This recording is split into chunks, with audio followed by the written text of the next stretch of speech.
Dear students, a very warm welcome to all of you in my today's lecture of sales management. In today's lecture, we will discuss upon the next theory of personal selling. जैसा कि हमने topic start किया था previous lecture में, theories of personal selling. Okay, और इसके reference में हमने इसकी फर्स्ट थ्योरी डिस्कस की थी. उसी सीक्वेंस में हम इसकी सेकंड थ्योरी को डिस्कस करेंगे and this second theory is stimulus response theory of personal selling. क्या कहना है स्टिमुलस रिस्पॉन्स थ्योरी का?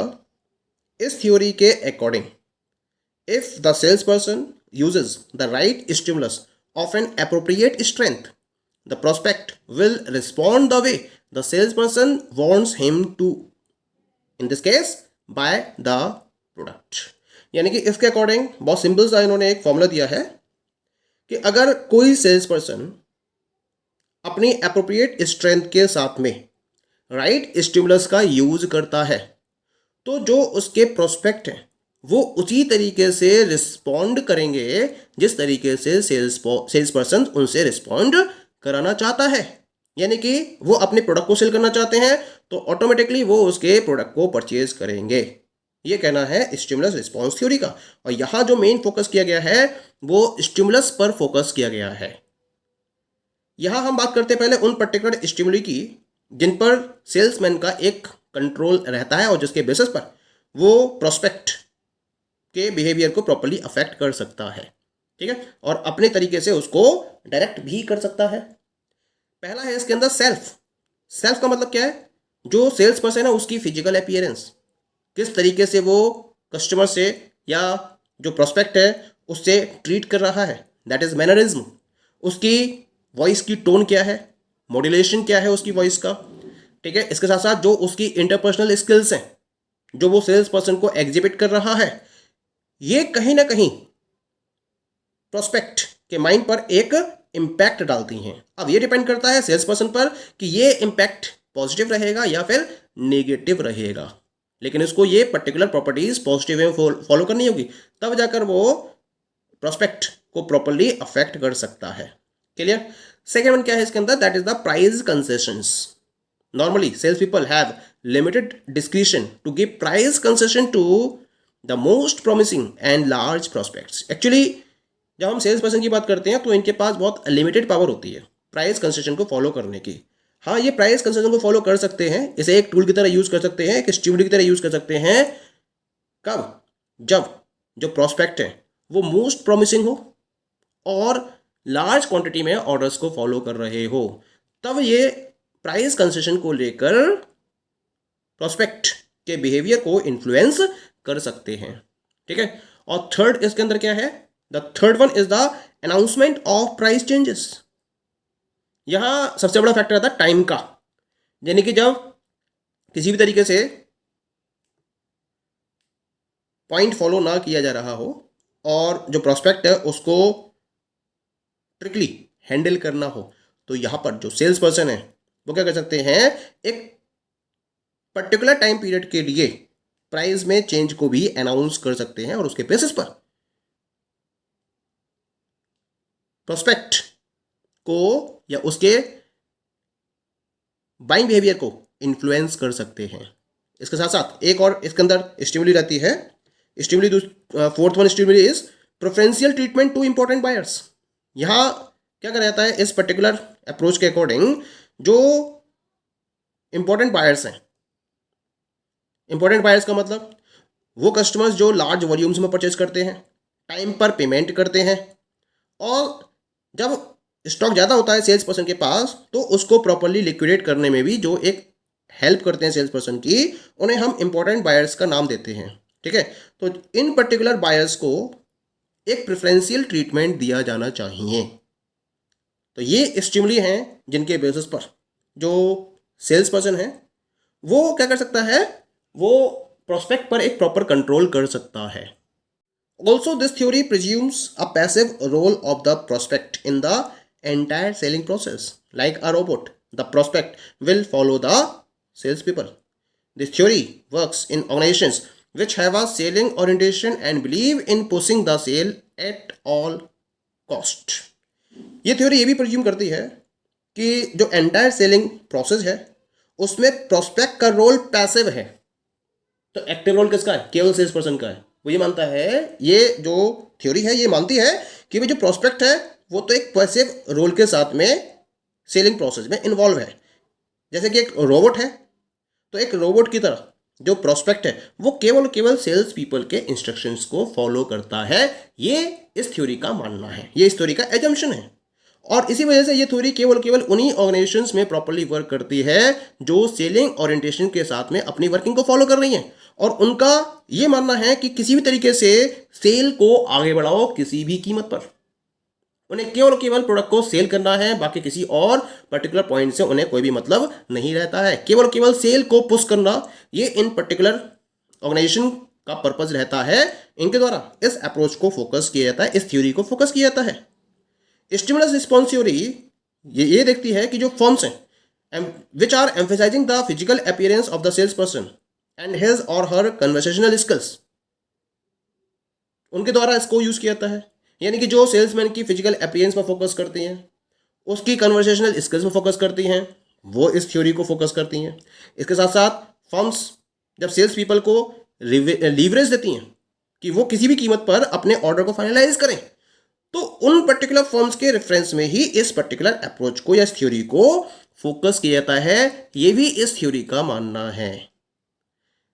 इसी वजह से there have been examples where the salespeople made the sale for the firm, but it was unprofitable as they lowered their prices or allowed extended period of credit to the prospect, which had a negative effect on the firm's bottom line.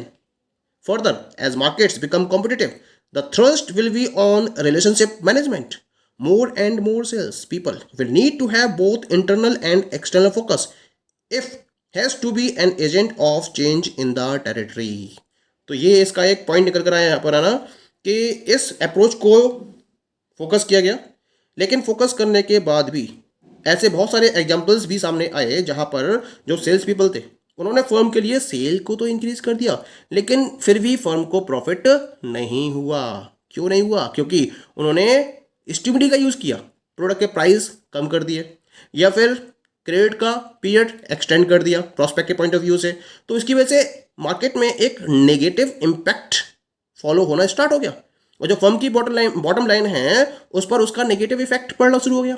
इसकी वजह से profit level कम होना शुरू हो गया, क्योंकि markets लगातार competitive हो रहे थे। तो जो मूवमेंट था वो रिलेशनशिप मैनेजमेंट की तरफ फोकस होने लगा। और अगर आपको ज़्यादा से ज़्यादा सेल करनी है तो इसके लिए आपको ज़्यादा से ज़्यादा सेल्स पर्सन को फॉलो करना होगा।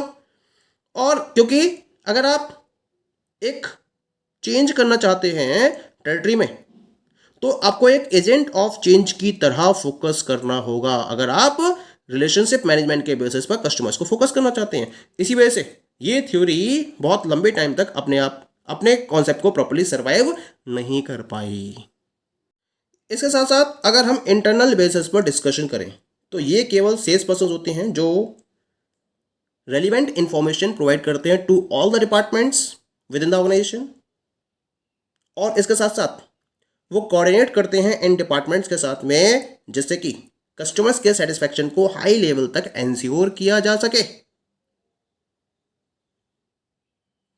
क्योंकि ये जो कॉन्सेप्ट है ये केवल सेलिंग पर ही फोकस करता है। यहाँ कस्टमर रिलेशनशिप को बहुत ज़्यादा इंपॉर्टेंस नहीं दी गई थी। इसी वजह से एक टाइम के बाद ये थ्योरी भी प्रॉपर अप्रोच को क्रिएट नहीं कर पाई सेल्स इंक्रीज करने के रेफरेंस में, इसी वजह से फेल हो गई थी। लेकिन यहाँ हम डिस्कस करेंगे कि जो स्टिमुलस रिस्पॉन्स थ्योरी है उसका जो the principal contact of sales person in buying organisation is the purchase department. तो यहाँ जो डिफाइन किया गया था, जो सेल्स पर्सन का जो प्रिंसिपल कॉन्टैक्ट था बाइंग ऑर्गेनाइजेशन में, वो परचेज डिपार्टमेंट था। तो इसको हम एक डायग्राम के हेल्प से रिप्रेजेंट कर सकते हैं कि किस तरीके से जो सेल्स पर्सन है वो सिंगल पॉइंट के बेसिस पर कॉन्टैक्ट को फोकस करते थे और सेल को फाइनलाइज करते थे। तो यहाँ बॉक्स में मैंने सेल्स पर्सन को डिफाइन कर रखा है, जो क्या कर रहे हैं, बायर प्रॉस्पेक्ट से प्रॉपर इंटरेक्शन कर रहे हैं और इस इंटरेक्शन के बेसिस पर प्रोडक्ट को सेल कर रहे हैं, जहाँ sales person active role play कर रहा है जबकि बायर और प्रॉस्पेक्ट एक पैसिव रोल को प्ले कर रहा है। इसके साथ साथ बी पॉइंट में मैंने टाइम को दिखाया है, तो यहाँ टाइमिंग को फोकस किया जाता है और इस टाइमिंग के बेसिस पर स्टिमुली को यूज करते हुए जो सेल्स पर्सन है वो केवल और केवल ये फोकस कर दे किसी भी तरीके से सेल को फॉलो किया जा सके। तो इस तरह से ये जो ए और बी पॉइंट हैं ये प्रॉपरली स्टिमुलस रिस्पॉन्स थ्योरी को डिफाइन करते हैं।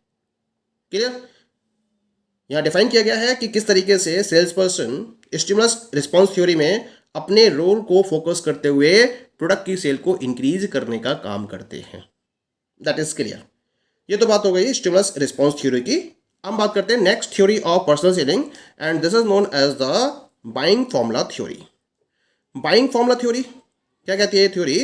This is a buyer oriented theory which seeks answer to why a consumer buys what he does. It emphasizes the problem solving job of a salesman. This theory takes into account the internal factors and not external factors at all. It is simply a problem solution purchase theory lead to satisfaction. तो ये theory stimulus response theory से आगे की theory को define करती है।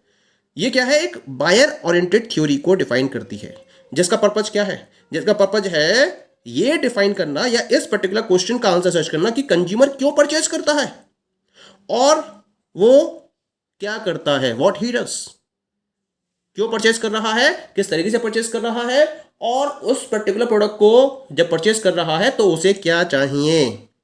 कुल मिला के यहाँ जो एम्फेसिस है वो है सेल्समैन की प्रॉब्लम सॉल्विंग जॉब के रिलेशन में, कि यहाँ जो सेल्समैन का रोल है वो है प्रोस्पेक्ट की प्रॉब्लम को सॉल्व करना।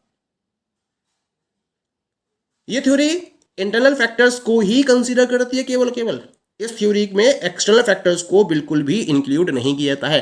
केवल इंटरनल फैक्टर्स को फोकस करते हुए ये थ्योरी है वो प्रॉपर सेलिंग अप्रोच को डिफाइन करती है। एक्सटर्नल फैक्टर्स को इसमें बिल्कुल भी इंक्लूड नहीं किया जाता है। कुल मिला के ये जो थ्योरी है वो प्रॉब्लम सॉल्यूशन परचेज थ्योरी के नाम से जानी जाती है, जिसका पर्पज क्या है?